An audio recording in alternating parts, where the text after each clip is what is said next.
येच water अन्न पीना आता स्ट्रॉबेरी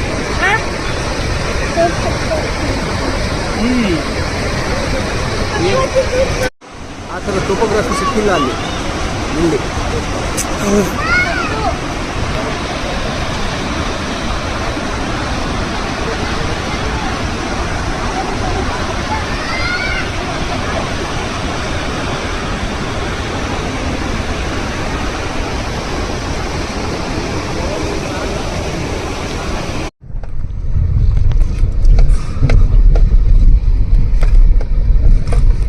ಹಳ್ಳಿಗಳೆಲ್ಲ ತಗೊಂಡಿರ್ತೀನಿ ಎಲ್ಲ ಕಾಣ್ತಿದ್ದಾವೆ.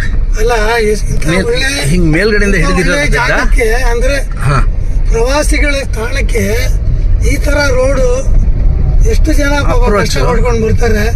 ಕೈ ಕಾಲು ಮುರ್ಕೊಂಡ್ರೆ ಸೇಫ್ಟಿಗಾರು ಅಟ್ಲೀಸ್ಟ್ ಈ ರೋಡ್ಗಳು ಹಳ್ಳಿಗಳು ಮುಚ್ಚಿ ಸರಿ ಮಾಡೋಕ್ಕಾಗೋದಿಲ್ವ? ಎಂತ ಸರ್ಕಾರ ಇದೇನು ಮಾಡ್ತಾ ಇದ್ದಾರೆ? ಪ್ರವಾಸೋದ್ಯಮ ಇಲಾಖೆ ಇದನ್ನೆಲ್ಲ ಏನ್ ಮಾಡ್ತಾ ಇದೆ? ಕಣ್ಣು ಮುಚ್ಕೊಂಡು ನೋಡ್ತಾ ಇದೆಯಾ?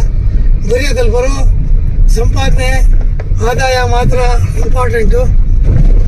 ಯಾರಾನ ಸತ್ತೋಗ್ಲಿ, ತಲೆ ಹೊಡೆದೋಗ್ಲಿ, ಏನಾರ ಮಾಡ್ಕೊಳ್ಳಿ ಅಂತ ಯೋಚನೆ ಮಾಡ್ತಾ ಇದ್ದು ಏನು ಅಂತ ಅರ್ಥ ಆಗಲ್ಲ. ಈ ಥರ ತಾಣಗಳು ನಮ್ಮ ದೇಶದಲ್ಲಿ ಬಹಳ ಕಮ್ಮಿ ಇರೋದು. ಇರೋ ತಾಣಗಳನ್ನ ನಾವು ಸರಿಯಾಗಿ ನೋಡ್ಕೊಳ್ದೆ ಅದೇ ಸೌದಿ ಅರೇಬಿಯಾ, ದುಬೈ ಅಂತ ಜಾಗದಲ್ಲಿ ಅವ್ರಿಗೆ ಪ್ರವಾಸಿ ತಾಣಗಳೇ ಇಲ್ಲ. ಇರುವ ಒಂದು ಮರುಭೂಮಿನ ಬಿಡಲ್ಲ. ಅದನ್ನ ಎಷ್ಟು ಚೆನ್ನಾಗಿ ಜನಗಳು ನೋಡಿಕೊಂಡು ಪ್ರವಾಸೋದ್ಯಮ ಅವರೇ ಉತ್ಪತ್ತಿ ಮಾಡ್ತಾರೆ.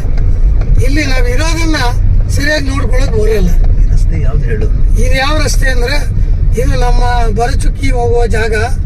ಎಷ್ಟು ಚೆನ್ನಾಗಿ ರಸ್ತೆ ಮಾಡಿದ್ದಾರೆ ನೋಡಿ. ಜನಗಳು ಇಲ್ಲಿ ಬಂದು ಪಂಚರ್ ಆಗಿ ಇಲ್ಲಿ ಆಕ್ಸಿಡೆಂಟ್ ಮುರ್ಕೊಂಡು ಕೈ ಕಾಲು ಮುರ್ಕೊಂಡು ಹೋಗ್ಬೇಕು ಅಂತ ಚೆನ್ನಾಗಿ ರೋಡ್ ಮಾಡಿದ್ದಾರೆ.